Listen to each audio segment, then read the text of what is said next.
আগামী 12ই ফেব্রুয়ারি 2026 ত্রয়োদশ সংসদ নির্বাচনে ময়মনসিংহ 1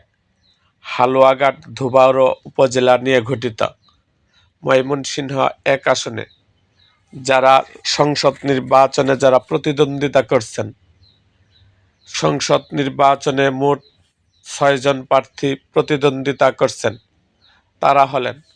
মোহাম্মদ জিল্লুর রহমান, ইসলামী আন্দোলন বাংলাদেশ, প্রতীক হাতপাখা; Azharul Islam, Bangladesh communist party CPP, প্রতীক কাস্তে; সৈয়দ এমরান সালেহ প্রিন্স, বাংলাদেশ জাতীয়তাবাদী দল বিএনপি, প্রতীক ধানের শীষ; মোহাম্মদ আব্দুর রাজ্জাক,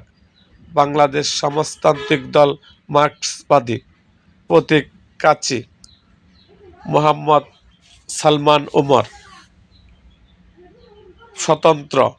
প্রতীক ঘোড়া; মোহাম্মদ তাজুল ইসলাম, বাংলাদেশ খেলাফত মজলিস, প্রতীক রিকশা। এরকম আরও ভিডিও পেতে এবং রাজনৈতিক অঙ্গনের নানা ঘটনা ও ইতিহাস জানতে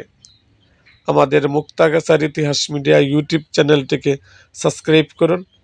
এবং পাশে থাকা বেল আইকনটি বাজিয়ে দিন।